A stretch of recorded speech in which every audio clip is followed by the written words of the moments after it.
Hey folks, Mobile Geezer here with this week's Geezer Bits for Sunday, May 13th, 2018.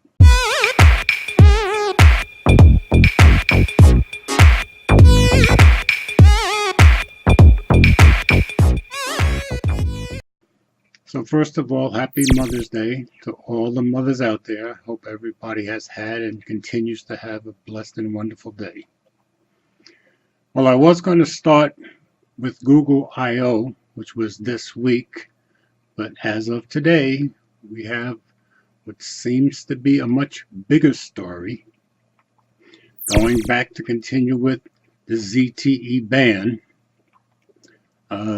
this week ZTE announced a cessation of all operations due to the ban. Some of the stories said employees were still showing up at work, but they had little to do. Well, as of today, President Trump tweeted out that he's working with Chinese President Xi Jinping, I hope I said that right, to keep ZTE in business.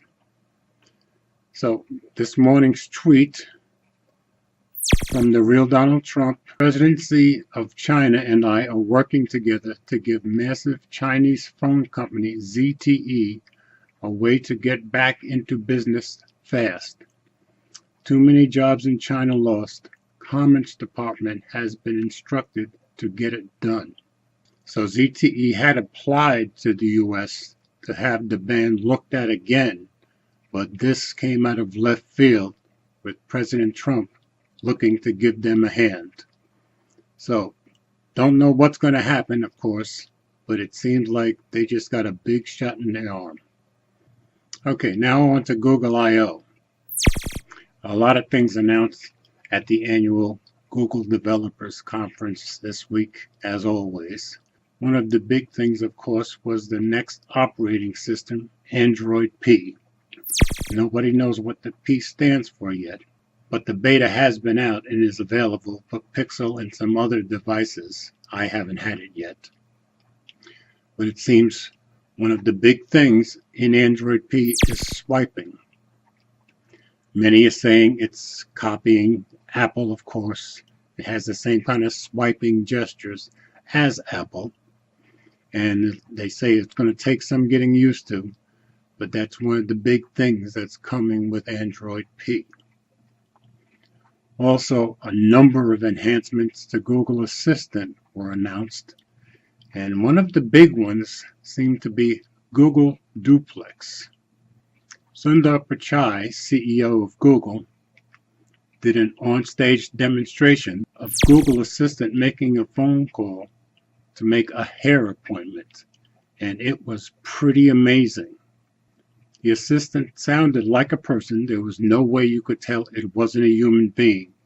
It had natural language understanding and even used phrases like the same way a human would do.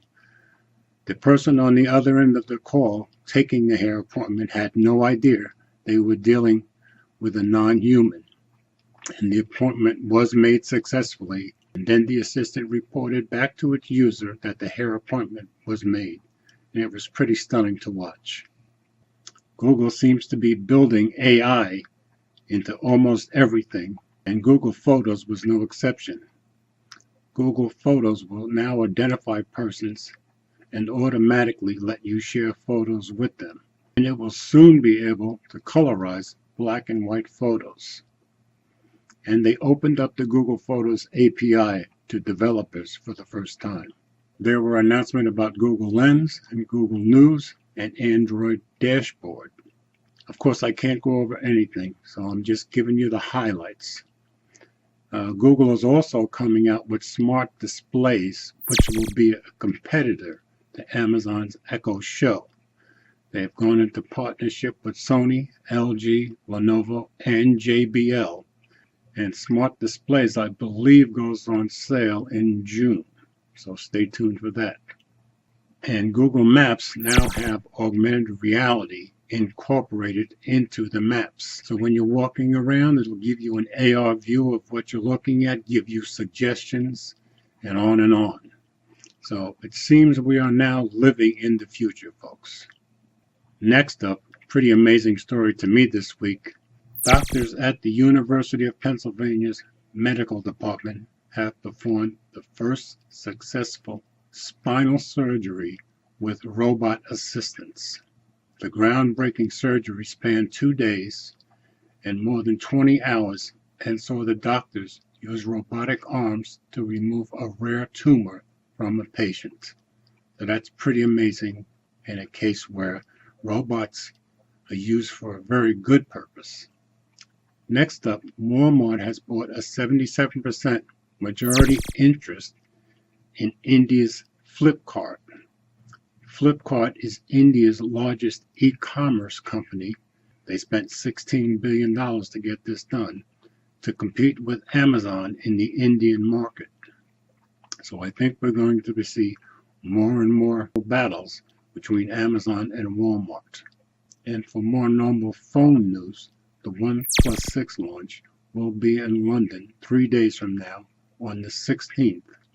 And lastly, the BlackBerry Key 2 is expected to be announced on June 7th in New York with a Snapdragon 660 processor and cost somewhere between $550 and $600. Of course, the BlackBerry Key 1 was pretty successful for BlackBerry, and they're looking to build upon that. So that's all I have for this week, folks.